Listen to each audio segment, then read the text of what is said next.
I want to give a overview of what we did in chapter 12 that will cover things that you'll need to know for your test. It's not exhaustive, but if you understand all of this stuff, you should be in pretty good position for your test. So for this particular example, they had 12 golfers go through 2 rounds of golf, and those are their scores in rounds 1 and rounds 2.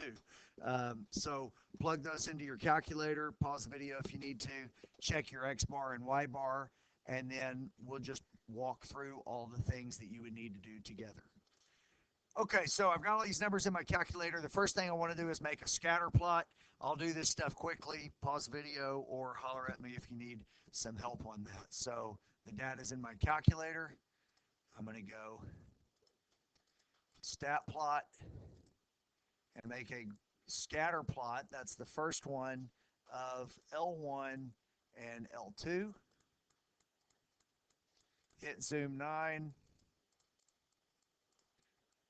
There's the graph. Oh, yours isn't going to have the line on there. Let me take that off. So there's the graph.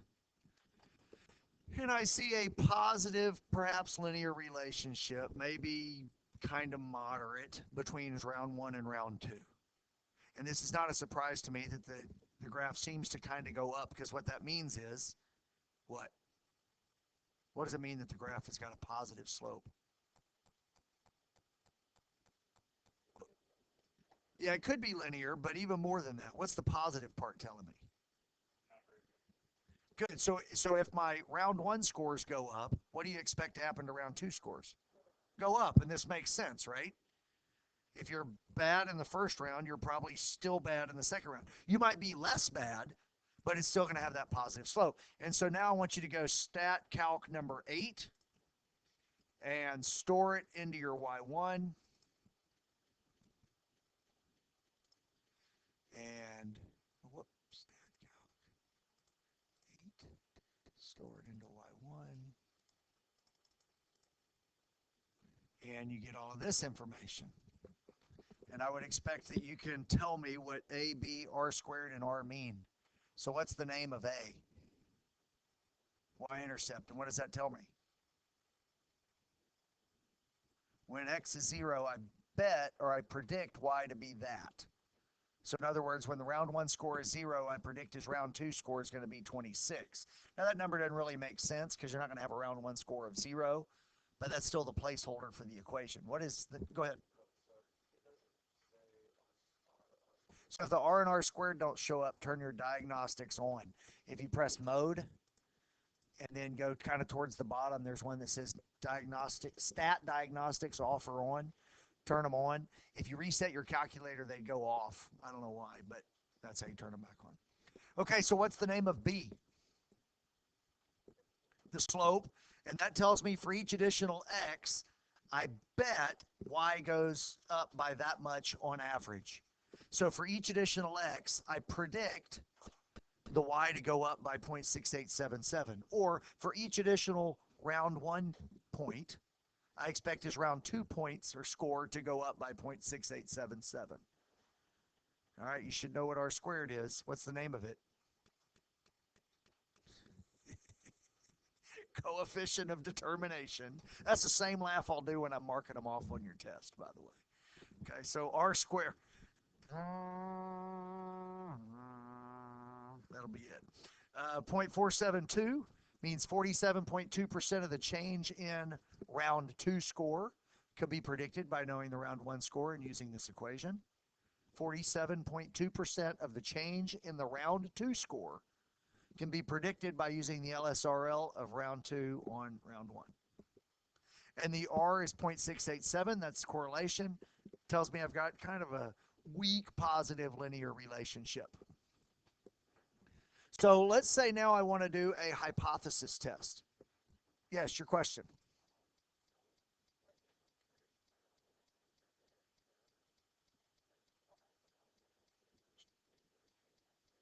Yes, so if I think this is linear, it's going to be the same answer as R.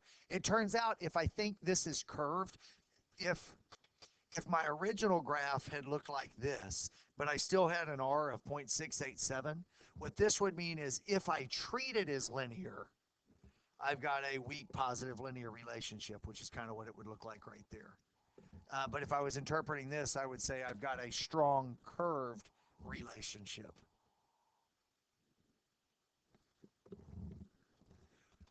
Is that a good answer to your question? Okay. All right. So if I'm going to do a hypothesis test, I want you to actually write it down in symbols what HO and HA would be. Okay, so what do you have in symbols? Beta is 0, and what's the HA? Yeah, and I would say beta is greater than 0 also, because this means we're expecting a positive relationship, and not necessarily because my graph was positive, but more because it makes logical sense. And think about this, because this confuses students. Let's say everybody does better on their second round. And that could happen, right? So you got a practice round in, the second round, everybody does better. What do you think the slope's going to be? Still positive. Still positive. Why? Because even though everybody did better, I still expect the guys that are shooting low scores to shoot low scores the next round. And I still expect guys who shot high scores in the first round to shoot high scores in the second round. Even though they did better, I still expect big scores to match with big scores. That's why it's positive. All right, now write those HO and HA, those hypotheses in words. Okay, did you write that? HO, there's no linear relationship between round 1 and round 2. HA, there's a positive linear relationship between round 1 and round 2. Okay, so I want to check the conditions to see if this is an okay thing to do. So do you remember the 5 conditions? Linear, independence, normal residuals, equal standard deviation or equal variance, and random. So I can get random and independence basically by stating them. Hopefully they're stated in the problem. I don't have a check for that. How do I check linearity? The residual plot. So make me a residual plot.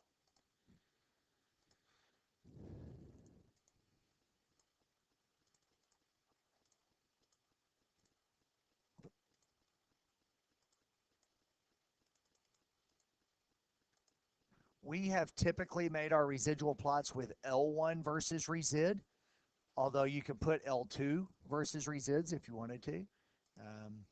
If somebody gives you a plot, you just need to look at it and see.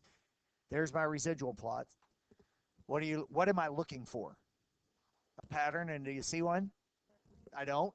So therefore, I think that the linear idea is a good way to go. It seems appropriate because I don't see a pattern in the residual. There's one other condition I can use this residual plot for.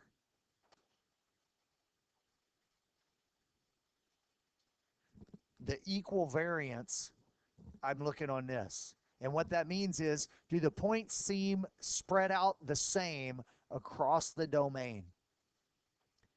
They might be slightly further here, but essentially the line does an equally good or bad job throughout the whole thing.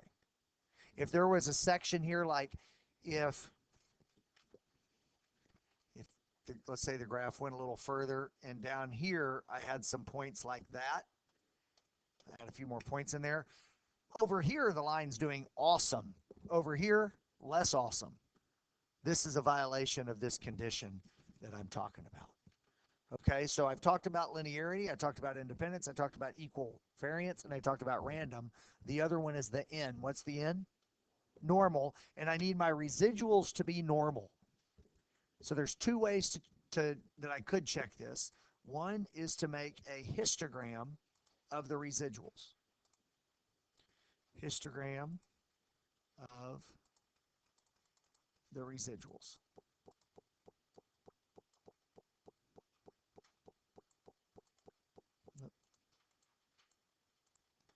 What say you? Does that look all right to you? Yeah, it isn't too bad. It's sort of symmetric. This middle bar, I might want it to be a little taller. but I don't think it's too bad for only having 12 data points. I feel pretty good about that. So I think that condition is met.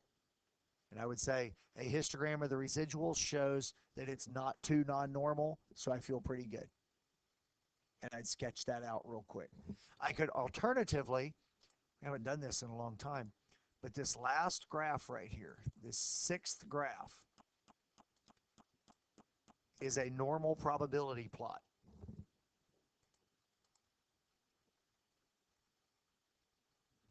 A normal probability plot of normal data is linear. A normal probability plot that's not linear indicates the data is not normal. If it's way not linear, the data is way not normal. So here, does that look sort of linear to you? Yeah. So I could say a normal probability plot of the residuals reveals linearity, so it's reasonable for me to think this is a normal distribution. That's how I've checked my conditions. Are we good? So now I want to perform the actual hypothesis test, and I'll use my calculator to do this.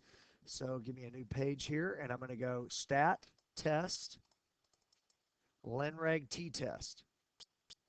And I'm doing the one-sided test right there.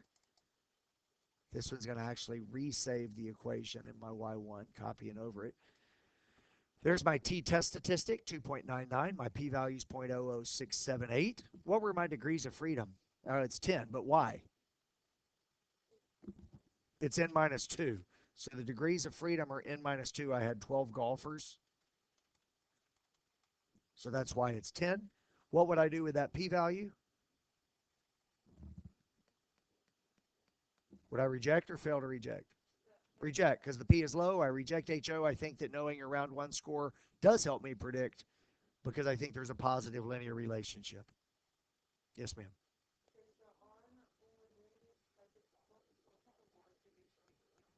So if it'll be clear on my test what kind of work to show based on the way the question is worded.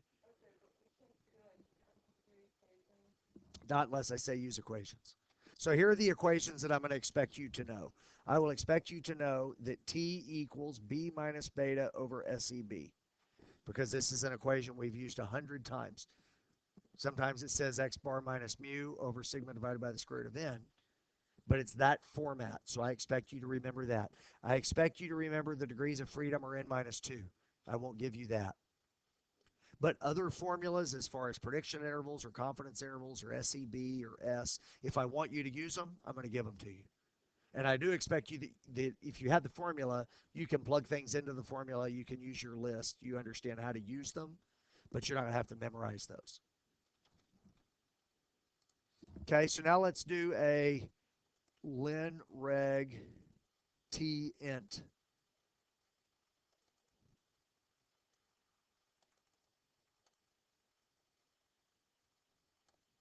I get this. This is an interval for what the slope is. So I'm 95% confident, because I used a 95% level, 95% confident that the true slope of the regression line between round 1 and round 2 is something between 0.175 and 1.2. Yes. Well, we're hypothesizing beta as 0. Um, so are you talking about when I use that formula? I'm hypothesizing that beta is 0. So this is why sometimes it's referred to as the T ratio, because that beta is just going to disappear. And it's just the fraction or the ratio of those two numbers.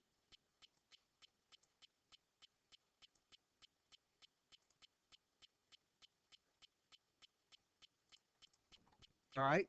So now I want to give you all this same information, but on a computer output, and show you that. Make sure you understand. So here's some computer output. I typed the same numbers or the same data into a computer program, said do me some regression analysis, and it gave me all sorts of information. I marked out a couple of things. So first of all, write down the equation right now. Write it down.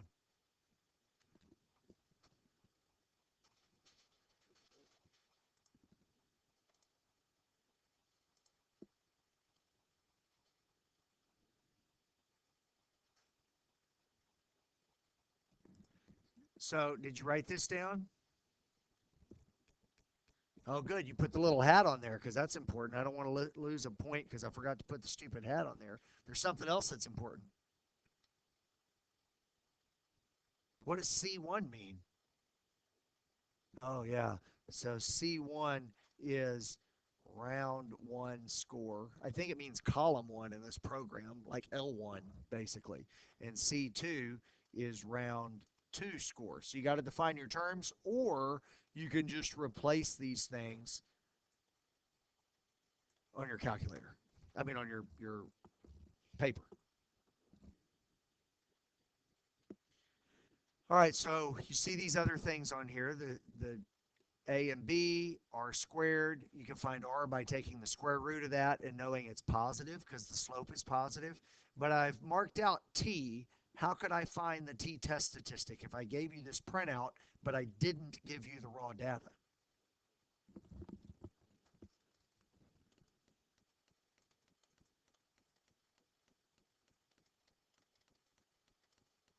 So the B is 0.6877 and the standard deviation. So this thing right here is SEB, and this thing right here is B. So I just make that fraction, and that's going to give me this t-test statistic, which if you worked it out is exactly what we had before. It's 2.99, just like before. Remember, what were the degrees of freedom? I had 12 golfers, so the degrees of freedom are 10. So I could use my chart. I could use my chart and go to uh, 10 degrees of freedom, and I'm looking for 2.99. It's in between these, so my p-value is in between 0.005 and 0.01. I could also use TCDF on my calculator if I wanted to. Now, you might remember that our p-value was not that. That's because this computer gave us the two-sided p-value. It doubled it, but that's not the p-value I want. Nevertheless, it's still small. I'd still reject HO. Yes.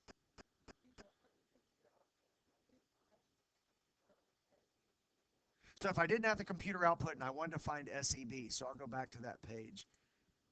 Here's the information. I want to find SEB, but there's my formula. The calculator output gives me T and B, so I can still just use divide to figure out SEB.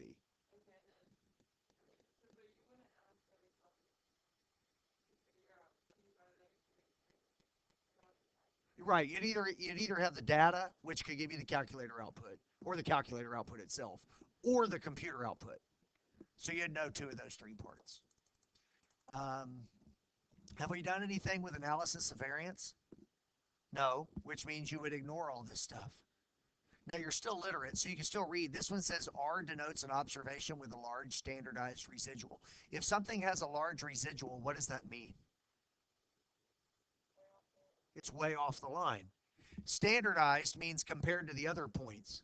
So these two golfers were way off the line compared to the other golfers. That's what that's telling you, even though we're ignoring that. Let me ask you this. Would you think a line would do a better job? So we said this line is appropriate, but it's not awesome. It's not awesome because my R squared is not awesome.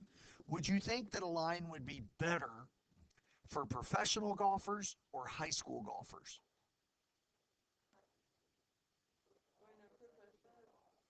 Would I think that so in other words, if I looked at my points here, where'd you go?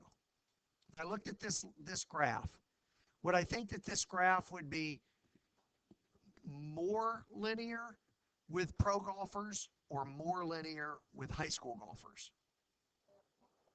So pro golfers are going to have less variability, right? If you went back and looked at this data right here, look at golfers 7 and 8, the ones that were way off. They're not very good compared to the other golfers, right? These golfers are the worst two golfers out here, likely, at least this day. Well, okay, so bad golfers sometimes are bad golfers, and sometimes bad golfers have room for improvement quite a bit the next time. The professional golfers would be much more consistent across their games. Even if they got better in round two, all their scores are likely to be closer to one another. So back to this one last thing. I tell you what, plug in. I didn't have you do this earlier. What would you guess a golfer would make if he got an 80 in the first round? What would you guess he'd make in the second round? If he got an 80 in the first round, what do you predict for the second round?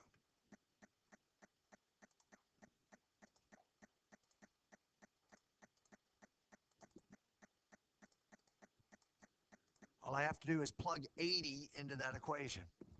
So I'm going to predict that he'd make an 81.35. Right? How confident are you in that? Well, the line is appropriate, although it's not awesome. I know he's not going to get a 0.35 of a stroke because he can't get a third of a stroke. But I do think that this is a reasonable guess. If I plug these numbers into this computer program, it gives me this as well. So see that fit? That's the 81.35. It also gives me a confidence interval and a prediction interval. What is a confidence interval? How confident I am that what is in there? The true slope or the true average. Now, in this case, it's not slope, it's the true average. So what this means is if I had a giant bucket full of golfers shoot an 80, 95% confident that their average round two score is in this interval. On the other hand, if Fred shot an 80, he's a particular individual. So he goes with this prediction interval. I bet Fred's score is in here. Which one is wider, the confidence interval or the prediction interval? Prediction interval. Prediction interval is always wider because it deals with a particular individual. So this is a grand overview of two types of problems. One that you have to do on the calculator because I've given you the data, and one that I've already done all the calculations for you, but I give you the printout and you've got to understand them. And in both cases, you could write HO and HA, you could predict a value, you could check the conditions, you could talk to me about your hypothesis test, all that stuff. So that's two great long answer questions. So a confidence interval there's two types of confidence intervals we've got. We've got a confidence interval for a fit, and this one right here is I bet the average round two is here if you're 80 in round one. That's one type of confidence interval. So that's this number plus or minus a t star times some standard error. That standard error. The t star would go with degrees of freedom are 10 and 95% confidence for this problem. Now the other type of confidence interval is for the slope. So that's the b plus or minus a t star times the standard error of b.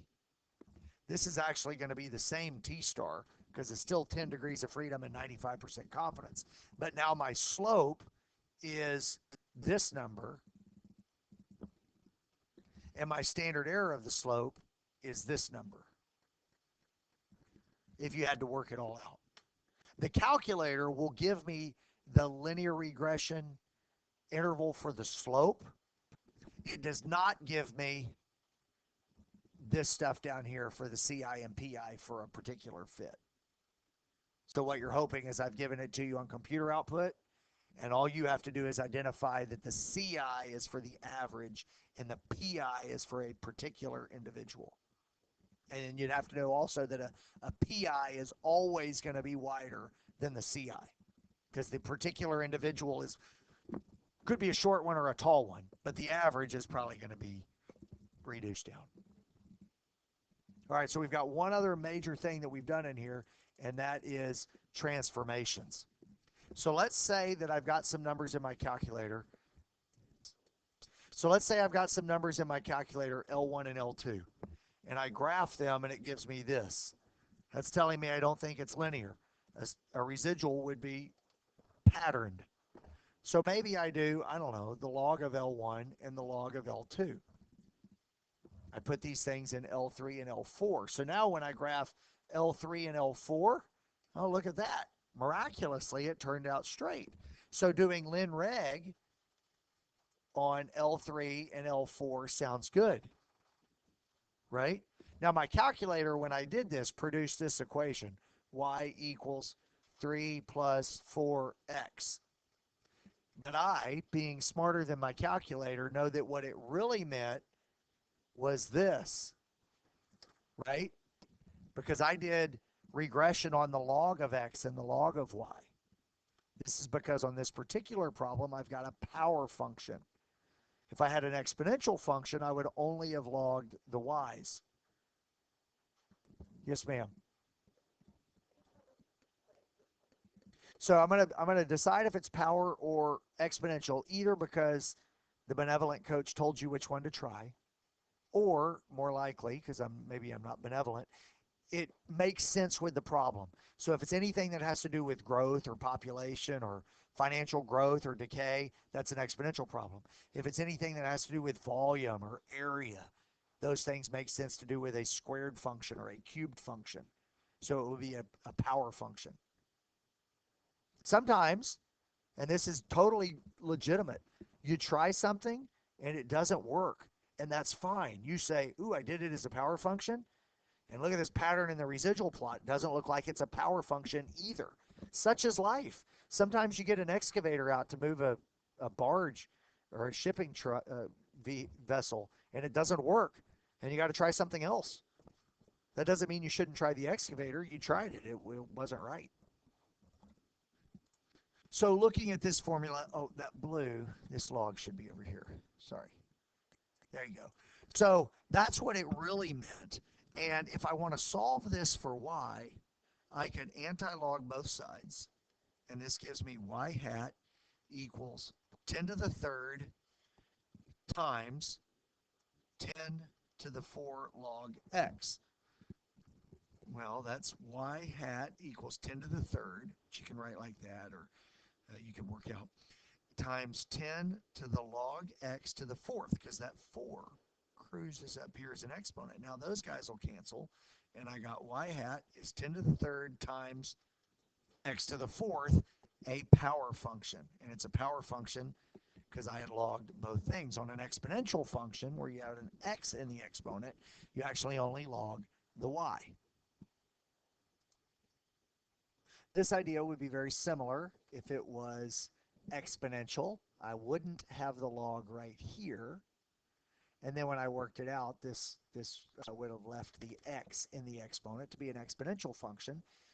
But again, here's what I've got. If I think that L3 and L4, which is the log of x and the log of y, if that residual plot, if the residual plot of the linear regression between L3 and L4 is patternless, then that would indicate that this is a good way to go, which would indicate that a graph of L1 and L2 would be curved. So these are the kind of ideas that you're going to have to do on your test. One good reminder is if there's something that gives you problems, but you need to know that to continue or to interpret or to fulfill the requirements of that problem or a future problem, then just make it up. Obviously, we'd like you to know how to do it, but if you can't know how to do it, then just make it up so you can at least interpret what you've made up or continue the other problem and get continuation points for doing that. If you have any questions, you can look at this again, of course, or send your teacher a note. Good luck.